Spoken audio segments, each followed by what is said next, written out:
Good afternoon, everyone. My name is Angela Amber Henderson, and I have the pleasure of serving as the Associate Director of Admissions for the University of Houston Law Center. You joined us today on Wednesday for our Ask the Expert Wednesday webinar series. That was a mouthful. And today's focus will be on financial aid. I am joined by Carla Martinez, who is from the Financial Aid and Scholarship Office, and she will be sharing pertinent information with you and then be allowing for questions at the end. At this point, I am just going to turn it over to Carla. Carla? Thank you very much, Angela. Welcome. Congratulations on your admissions to the University of Houston Law Center Law Center. As we discussed, we're going to give you some information about financial aid, and at the end, there'll be some questions. There's also, if you don't want to ask questions in a group setting, you can always just email me as well. So let's begin. All right, so what we want to discuss today is,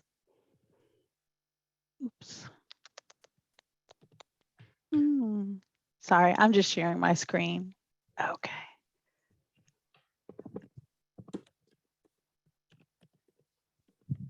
Okay, how we're going to finance your education at the Law Center. So here, if you notice, there's 2 email addresses that I have. So make sure you jot them down. It's also all available on our website. So if you have any additional questions or concerns, just shoot me an email or give me a call and I'll be able to answer them. So the first thing that we're going to discuss is your UHID or PeopleSoft ID.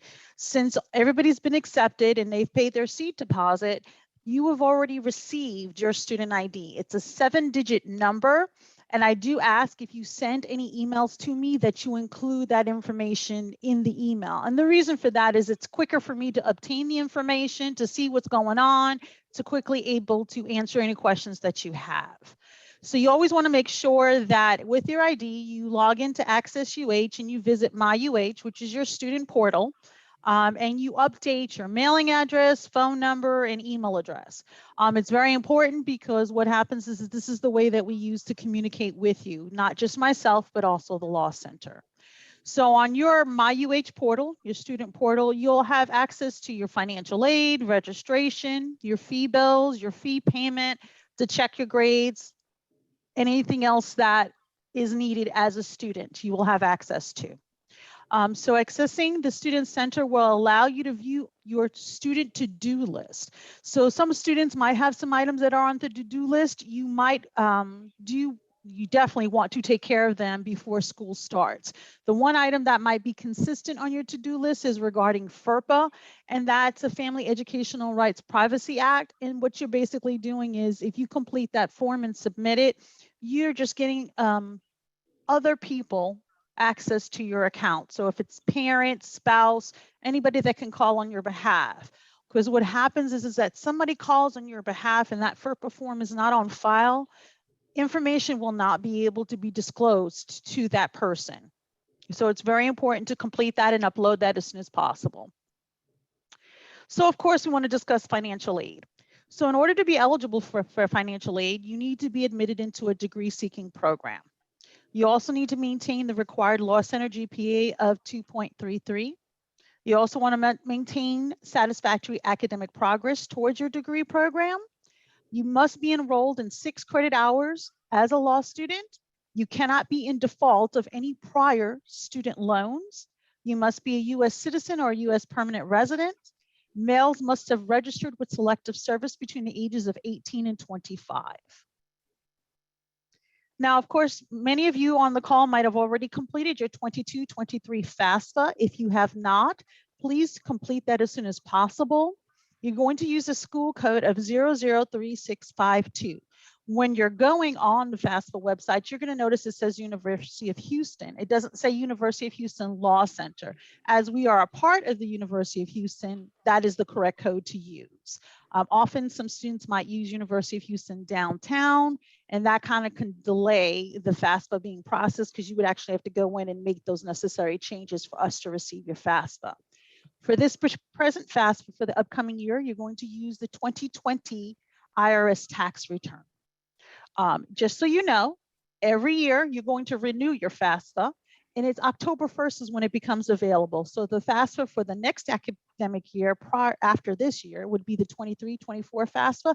That will be available October 1st of 2022. As a professional student, you are considered an independent student for financial aid, and you will not need any of your parents' information. Now, the purpose of financial aid is to assist you with educational expenses, which includes tuition fees, books, room and board, personal and miscellaneous living expenses. Know that financial aid is not going to provide everything that you need. Okay, it's just going to provide assistance with it. Budgets, your cost of attendance or budgets can be increased for daycare expenses, a one-time laptop purchase or computer purchase, loan fees, and health insurance. So if you are needing some kind of increase in your cost of attendance, please email me directly so I can walk you through the steps of what's needed. Now, how is your need calculated? Well, it's the cost of attendance, which is a budget determined by the University of Houston. And what is subtracted from that is the expected family contribution. And that actually determines what your financial need is. Now, keep in mind that the University of Houston doesn't have any need-based aid. So that's something important to remember moving forward.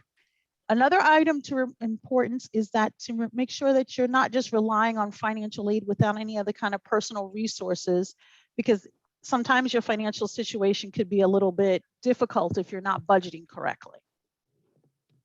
Your cost of attendance budget is based on 9 months of schooling, so it doesn't include the summer. Your total award package for financial aid can never exceed your budget. So as an example, your cost of attendance $50,000, you can only get up to $50,000 in financial aid. You can't get more. That's just against federal regulations. Now, if you find that you are attending summer classes, please reach out to me to let me know. Enrollment usually takes place in April. So in April of 2023, let me know if you're enrolling in summer classes, and we can go through the steps of what's needed for financial aid for the summer. Philip, I'll be able to answer your questions at the end of the presentation if you don't mind. Well, just one quickly. Okay, let's go to tuition and fees. Now, I know I've gotten a lot of questions about tuition and fees. At this time, I still have not received the tuition and fees that have been voted upon by the Board of Regents. I'm hoping to receive them any day now, and that will be posted on the website. So right now, what you see in front of you is the tuition and fees for the just prior academic year, which is fall of 2021 to spring of 2022. As a full-time student, you'll be taking 31 credit hours. So as a resident, this would be the tuition and fees, a little bit over $16,000 for the fall. If you're taking 15 credit hours as a non-resident, it'd be 24, a little bit over 24,000.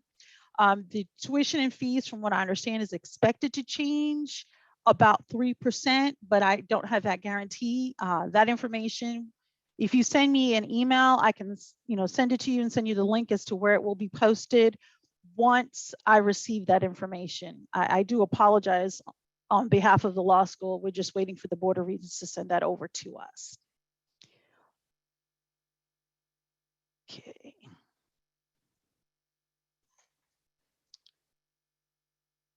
Now I can't advance the slides at all. Okay, here we go. So just for financial aid purposes, the fall 2021, spring of 22 cost of attendance, as I said, this is expected to change, just the tuition and fees. The room and board, books, transportation, and miscellaneous expenses are to be the same. So as a full-time student, you would be enrolled in 31 hours. So this is approximately what your total tuition and what your total cost of attendance would be, which would be $55,787.86. As a part-time student, it'd be a little bit over $44,000. For non-resident tuition, it would be an additional $14,000 as a full-time student, $10,000 as a part-time student. So this ultimately would be the cost of tuition for the cost of attendance for the academic year. As I said, there's expected increase about 3%, but until I receive those rates, that I'm not sure. But this is something that can help you guideline when budgeting for your academic year that's coming up. Now, awarding for fall and spring for accepted students with a completed financial aid file occurred at the end of May. The awarding still continues the awarding that took place was for students that submitted their FAFSA up to April, if I'm not mistaken, April of 2022. It's just a mass awarding. And what you would have seen initially on your award letter that wants to notify that your award, which is the unsubsidized loan, and that's provided you completed and submitted a FAFSA. The scholarships, if any students have received a merit scholarship, that's already been added to your financial aid package, and Graduate Plus loans will begin within the next 2 weeks or so if you've applied for a Graduate Plus. Private loans or alternative loans, that awarding process is not expected to be started by main campus until the end of June. But when a new item is added to your award package, you will receive an email to let you know of, if there's anything needed by yourself for that award package, which for private and alternative loans or Graduate Plus loans and scholarships, there would be no additional action. The only action that's needed would be when you're offered an unsubsidized loan would be to accept or decline that loan. So the types of awards that are provided. So federal direct unsubsidized loan is a non-need based loan. Interest rates change as of July the 1st. So in a couple of weeks, the interest rate's going to change. The interest rate for that loan for professional students would be 6.5% fixed. And the Department of Education does charge a loan fee, which is about 1.05%. So it equates to about $220 for the academic year. The lifetime that limit for loans would be $138,500. So if you've already received prior loans, then you might be nearing, you might see something on your to-do list that says possible aggregate. And what happens is that just means that you're nearing that particular amount, and our loan office will be reviewing that. Many times you're not anywhere near it. They just add that information on, and we just have to review it to clear that. But there's nothing that you need to do about that. The federal Graduate Plus loans, which is also non-need based, but also credit-based, which a lot of students use to fill the financial gap they have. The interest rates for the Grad Plus is going to be increasing to 7.54% fixed with a 4.228% fee. Now that 4.228% fee is based on the amount of the loan. So it could vary on the amounts that's being charged. The one thing about the unsubsidized and the Graduate Plus loan, since they're fixed, once you accept one of these awards or both of those awards, that rate is locked in. So that rate will continue for your 2L, 3L, and if you're continuing on to a 4L year, and that won't change for you. Alternative loans can also fill your financial gap. However, because they're non-need based, they're also based on credit, and their rates are very different. So if you're looking to accept or to seek out a private or alternative loan, there's a website that's listed below, and that's just a website for lenders that commonly work with the University of Houston. You can use other lenders that are not on the list, but I strongly suggest you look at the interest rates before accepting the loan. And the reason for that is loans have to be paid back, and that interest rate will be impactful. Now, what's the difference between the loans? So of course, private and alternative loans are different than federal government loans. And the reason there is a federal loan forgiveness program, it's still into effect, but alternative and private loans cannot be accounted into that public service. It's only going to be loans that are offered from the federal government. So that's something that you might want to keep in mind if you intend on trying to utilize that program once you've graduated. So the disbursement of your financial aid. So any financial aid that you've received, whether it's a scholarship, loans, they're always dispersed within the first day of classes. Now, I just recently received an email earlier today. The loans and the scholarships are going to be dispersed earlier this year. So it's going to be dispersed probably approximately about 10 days prior to the start of classes. And that's something new for the law students. This has never occurred before. And what will happen is that once that money is dispersed, it'll be credited towards your bill. Anything that's left above and beyond the bill. So if you, for example, you have a $20,000 bill, you have $25,000 in aid, you have a $5,000 difference. So that's going to be refunded to you. The Office of Student Business Services uses a third party called Bank Mobile for refunds to be processed. That will be an email from Bank Mobile. You'll be receiving one or a hard letter. And on it, we'll have a code and a website in which for you to register your preference for refunds. I strongly suggest that you do it via an already existing bank account. And the reason for that is because it's quicker to process. It's 1 to 3 business days. Versus if you select Bank Mobile itself, it's a debit card. Of course, they charge fees on those cards, and it's a little bit longer before that money is credited to the card. Now, there's always a chance that financial aid may not be received by the time that UH is expected to disperse. So either be prepared to pay the bill out of pocket, or you can select one of the payment plans that are offered by Student Business Services. Financial aid is always awarded for the academic year, and it's dispersed in half. So half in the fall, half in the spring. So as an example, if you get $20,500 in a subsidized loan, it's $10,250 per fall and spring. If you notice, I didn't include summer because the academic year is just considered a fall and spring. Summer, as I said, it's its own separate entity, and it's a different type of funding. Now, as we discussed, refunds are processed by Bank Mobile, and you should start receiving emails or letters late July, early August with that code to activate your refund preference.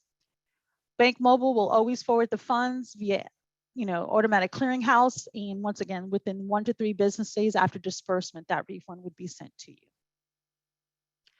So merit scholarships have already been posted. If for some reason you received a merit scholarship and it's not posted, please email me to let me know. I need to check to see why it wasn't posted.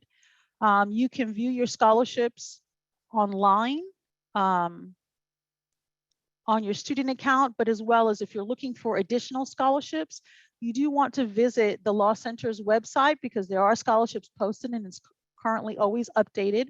If you're looking for outside sources that are listed, I do suggest you create a special email for the scholarships for any outside sources. And the reason for that is once you start applying for outside sources, they might start sending you additional emails that you don't want to have cluttered up in your personal email. You also want to create a spreadsheet for any kind of outside scholarships that you're applying for, and just one brief overview to say, what documents they needed, when you sent it. So just something that you just can keep track of the scholarships that you have applied for.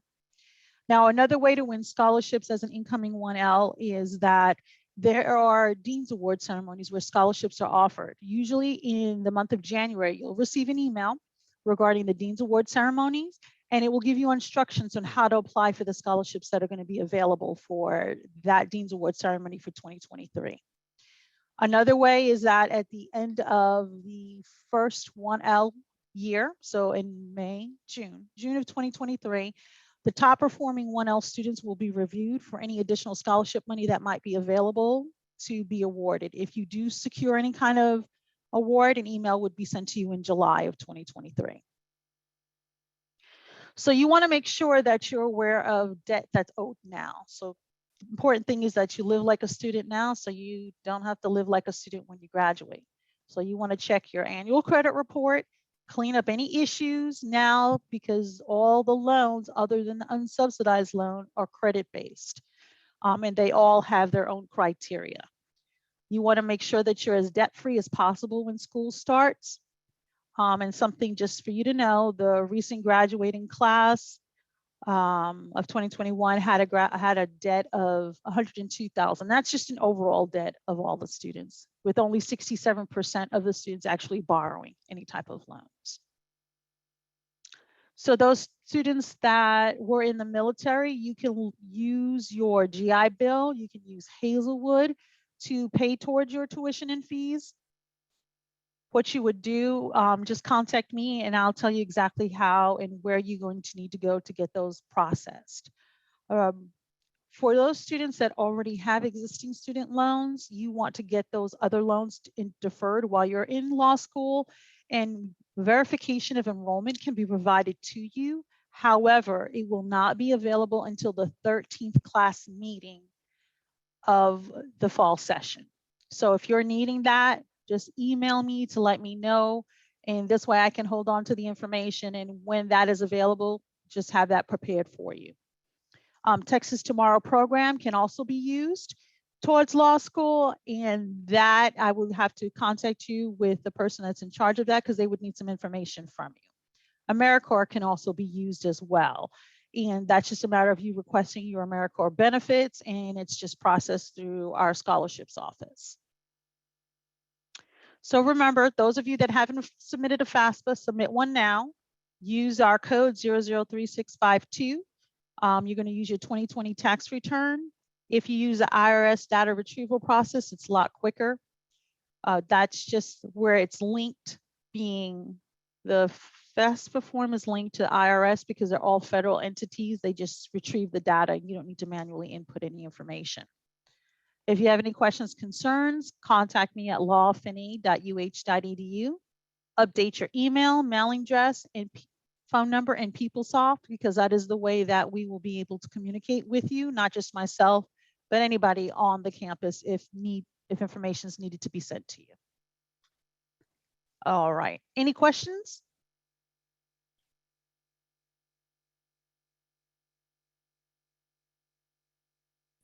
Hi, I have a question, and this is Raisha Williams.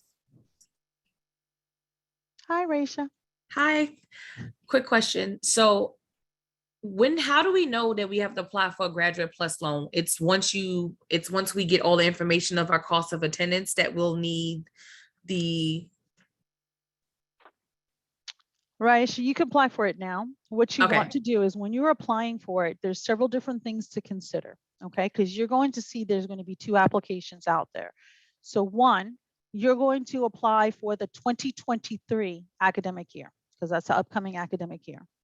You want to make sure that you're putting down for the loan range date. It's going to be August of 2022 to May of 2023.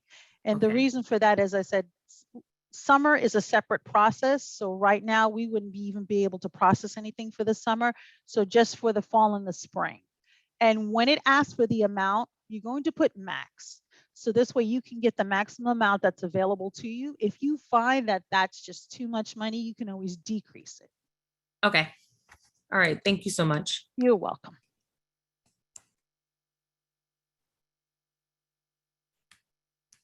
Hi, I have a question. In terms of submitting FAFSA and looking at the private lenders as options, I started making appointments with my bankers in terms of what options I'd have for private loans if I don't get enough loan funding from the FAFSA application. Is that something that we should be looking at, or should we rely on the options that we receive from FAFSA for a private loan? Or I guess maybe in your experience, what are the differences in terms of interest rates, or usually the best process to go about that in case there's a gap that needs to be filled? All right. So FAFSA, submitting your FAFSA will determine eligibility for the unsubsidized loan and would also determine eligibility for the Graduate Plus loan. However, please keep in mind that the Graduate Plus loan still needs a separate application. Okay. So the most amount that you will get from the unsubsidized loan is $20,500. The financial gap can be filled either with a Graduate Plus loan or a private alternative loan, but you can only be awarded up to the cost of attendance. So if you're speaking with your bank, I mean, you can do that. There is, as I said, there was a link for lenders that work with us currently that are frequently used, but there are also other lenders. It's not an exhaustive list because there's other lenders that send money in the way of student loans. But the most important thing that you want to look at, whether it's a Graduate Plus loan or a private alternative loan, whether it's your bank or another financial institution, is the interest rate. That's the bottom line. And the reason for that is because it's a loan and you will be paying it back. And the difference between the loans are the interest rates. Some you will find will be more higher than what's being offered by the federal government. And with that in mind, when you said the unsubsidized loans only go up to that certain point, is that per year or is that for the course of the 3 years? That's per year. Any graduate or professional student, that's the most that the federal Department of Education will provide in the way of funding. That was 20,000 or 25,000? 20,500. Thank you. You're welcome.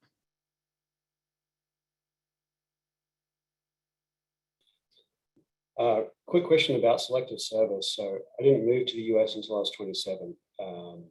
And so didn't become a US citizen until recently. So how does that affect the federal direct unsubsidized loans? What happens is that when your FAFSA is received, if the Department of Education wants to find out about why you haven't registered for selective service, there would be an item on your to-do list.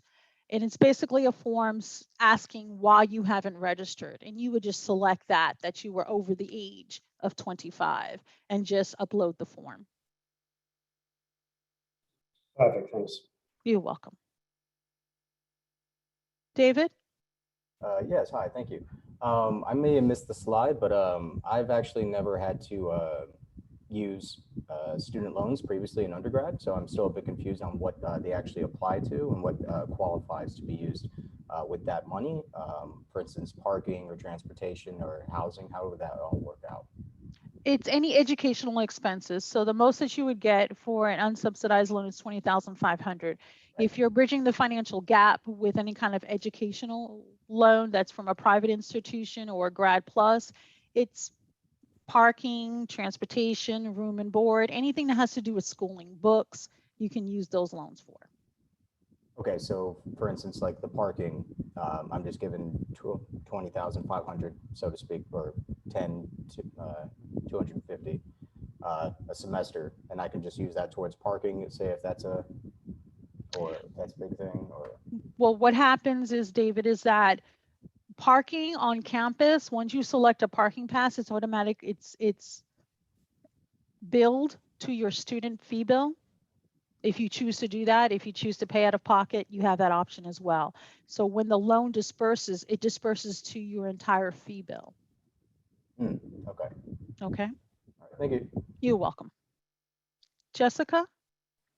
Yes, I had a question. So when you're when it's time to start accepting awards, specifically for the Grad Plus loan, is there an option for you to select maybe a portion of that loan if you don't want the whole thing, or do you have to accept the max? Okay, so the only loan that you have to accept is the unsubsidized loan. The reason why you don't have to accept private or graduate plus loan is because a student themselves requested that money via a separate application. So when it's added to your financial aid, it's added as accepted. If you choose to decrease the loan, you can, but it's something very important that you want to keep in mind. Let's say you were offered $20,000 in the way of a grad plus loan and you decrease it to $10,000. It's important to remember that the loan is for 2 semesters. It's for fall and spring. So $10,000 separated would give you $5,000 per fall and $5,000 for spring.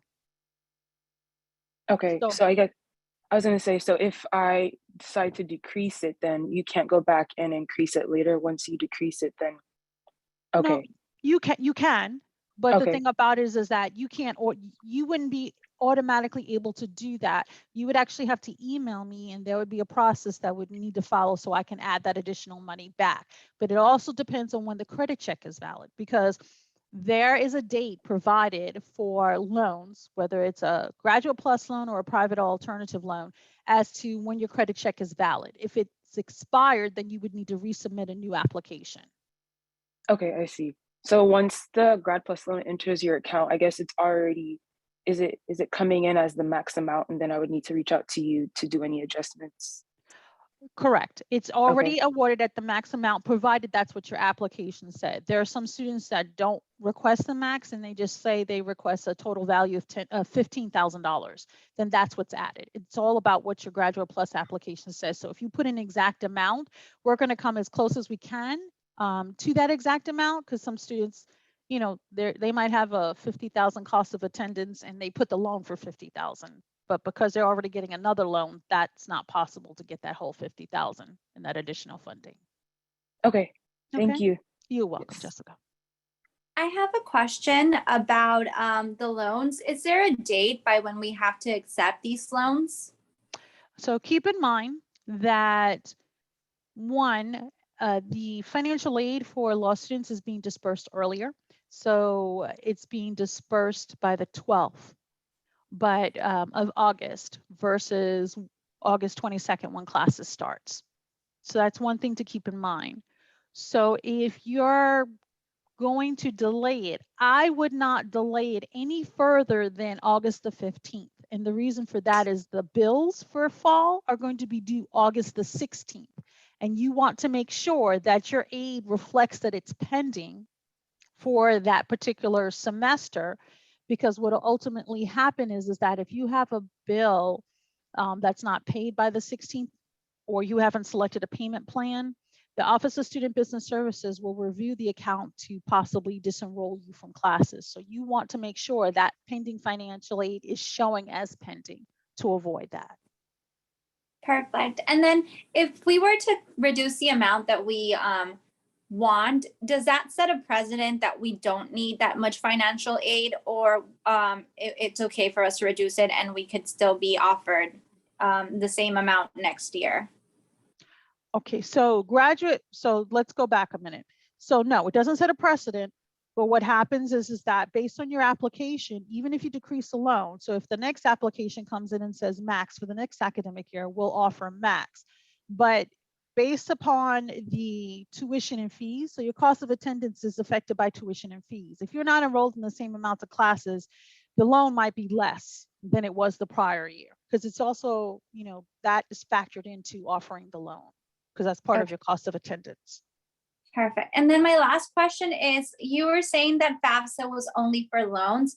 Is there any money that will be offered by the school or scholarships that we have not heard about yet? I know I currently have a scholarship, and you said that was factored in already. But is there any other scholarships that we're unaware of, or by now, if we have any, we should know?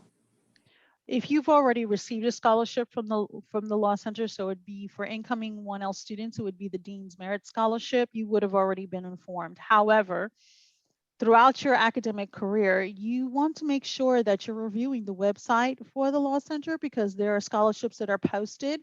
Some are just regular scholarships, some are writing competitions. So you want to make sure, if you're looking for additional money, to go ahead and look at that website. The other concern would be that in January, you'll receive an email about the Dean's Award Ceremony, and the Dean's Award Ceremony offers scholarships, additional scholarships, and that would be for the spring.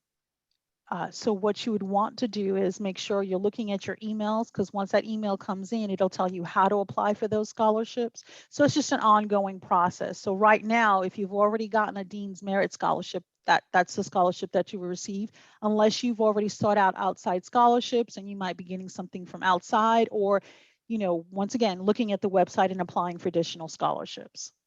Perfect. Okay, thank you. You're welcome. Jessica, you had another question? Oh, no, I didn't. Sorry about that. That's okay. David? Yes, on the Dean's Merit Scholarship, I did receive one of those, and I received the email. However, when I went to the student portal, I did not see anything in reference to that, or no button to click accept or anything like that. Is it already factored into our cost of attendance? No, the Dean Scholarship is not factored into the cost of attendance, just added to your student aid. So what you want to do is, if you haven't, because I know they were finished posting them yesterday, so if you don't see it today, email lawfinaid@uh.edu so I can see why it hasn't been added. Great, okay. Is it the same? Sorry, is it the same with the Teach for America? I don't have the Dean's, but I have a TFA scholarship. When you're looking at Teach for America, would be the same. It just comes up as a Dean's Scholarship. So it should already be added to your account. If you don't see it, let me know. So email lawfinaid@uh.edu. Thank you. You're welcome. Any other questions or concerns?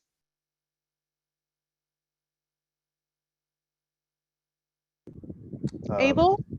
Oh, I'm sorry. David, go ahead. No, Abel had his hand up. It's fine. Okay. Abel, go ahead. Thanks. Quick question on the August 15th date that you had mentioned. When you say pending, do you mean like it should be accepted on our end, but it's still pending disbursement? Okay. Correct. That's exactly what I mean. So Abel, what you should do is that when you sign into your student portal, go to Student Center. When you go to the Student Center, in the middle of the page, it tells you, it says fall of 2022. Right now, the bill hasn't been calculated because you guys haven't been enrolled in classes yet, but you'll see a little thing that says pending aid. There should be something there. If you've already accepted the unsubsidized loan and have a scholarship, there should be an amount pending there for you. Got it. Thank you. You're welcome. Go ahead, David. Yeah, you mentioned the interest rate of 6.54% for the unsubsidized, but you said that maybe going up July 1st. Do you have an idea of what it'd be increased to? No, that is the rate. As of July the 1st to June the 30th of 2023, that is the new rate. Okay, so 6.5 is good as it's going to get right now for the Right, unsubsidized. Okay. For the unsubsidized, the Graduate Plus is 7.54, and that's what it's going up to. Okay. And that's locked, once we lock it in, it's locked in for 3 years or 4 if we go 4 years?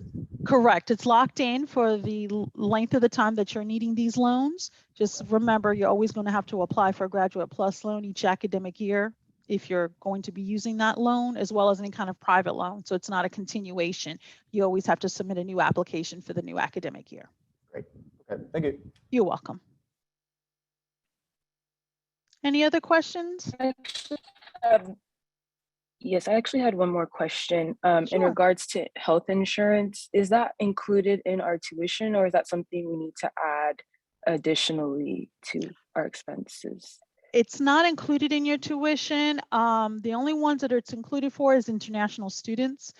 If you are needing health insurance, email me and I'll send you the information for the health center that has health insurance available if you want to purchase it through this.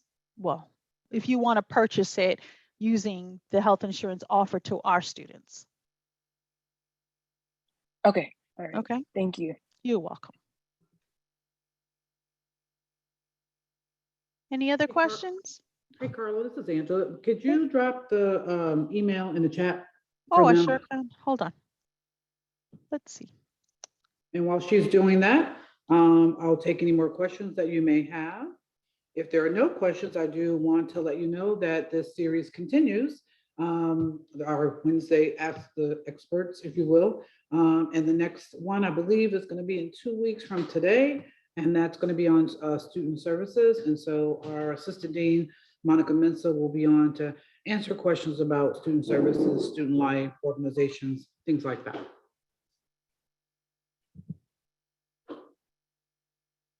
All righty, hearing no questions.